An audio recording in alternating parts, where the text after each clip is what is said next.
were much better than the plastic chair prepared for the president. With this rare opportunity to meet the longtime president of Libya, showering him with praise, the elders presented their proposals to the king. With every tribe represented here, the elders crowned Muammar Gaddafi the King of Africa. President Gaddafi then delved into his pet subject of the United States of Africa. He maintains that Africa will only get recognition if it unites as one big bloc. We must have the continental government or the union government in Africa. We must have the defense minister for Africa.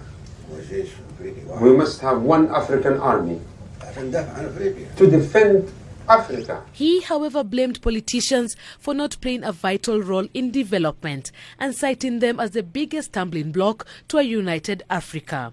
Gaddafi says situations like the Kenyan post-election violence and the impending separation of Sudan could be avoided if Africa united to be one state. Most of them now, they are thinking about elections, how to win elections, how to deceive the people so that they get the people voting for them to become presidents, and how they can be in office as many years as possible, or how much money he can collect or they can collect for himself, for his own family. We want the authority to be in the hands of the people. The elders, are respected in the grassroots. And some of them are right deep down, where even some of the MPs cannot reach. And our MPs are also very busy in Parliament, as you can see, the new constitution. And so the whole purpose is that delegation. You delegate to many angles so as to bring an end to that outright poverty which exists down there. Long live Gaddafi! Long live King of Kings of Africa! It is a mission many will live to remember, a humbling experience to the many of the elders who travel out of the country for the first time. World peace and cooperation between states. We need to move on from this terrible past to open a new era of cooperation and friendship, to be able to apologize for what happened and compensate people who suffered from the colonial era. And that's what's happened. There've been apologies and compensation has been agreed upon. We can't do better than that.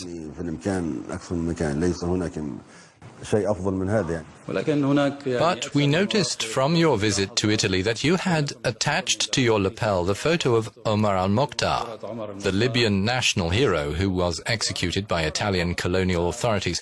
That gesture was perceived as provocative. What did you mean by such a move?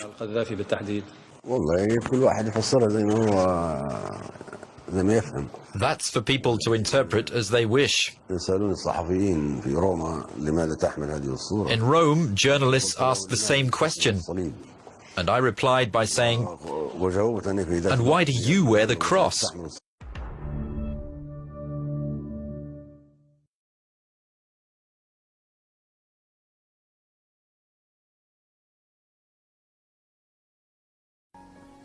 But let me pause and tell you something. African heads of state are naive. Some African heads of state are naive. Take the case of our Francophone, some of our Francophone African heads of state. Even the OAU, when they are going there, I'm trying to, propound something. When they are going to the OAU, they will pass to France to ask for permission. They go there. Permit me to dramatize before television. Monsieur le Président, je suis venu. Nous sommes en train de partir pour l'organisation africaine de l'unité. Si j'arrive, qu'est-ce qu'il faut que j'en dise? Mr. President, we are going to the OAU. So I've come to ask for permission. If I go there, what question should I ask and not ask? And that is the naivety of African heads of state. Why am I saying this thing, Madam? Madam, because Gaddafi had been more or less made an enemy of the Western world, including America. So even Gaddafi's contribution to the birth of the African Union is marginalized, is neglected. Through our permutations and combinations of African Union, we cannot and we should not marginalize the big brother, the late brother, Muammar al-Gaddafi. Look it. Today, we are August. Is it 13th or 12th August today? Here, AU, 60% of the AU contribution is from outside. But when Gaddafi was there, Gaddafi took over 60%. If I, an academic, an intellectual in Ghana here, wanting to have consultation with my academic friend in Togo, Togo just here, I have to pass my telephone conversation to Paris before Paris can then give the okay. But the Telsat, Gaddafi haven't established Telsat and paid money. Why? Because the colonial masters used to take 500 million, I insist, $500 million a year to give us go ahead to have conversation with our brothers. But Gaddafi took over the bill. Gaddafi put his Pan-African shoes in the shoes of the late Nkrumah. Why? In the sense that all that Nkrumah proposed in the birth of the United States of Africa, Gaddafi wanted to continue with that.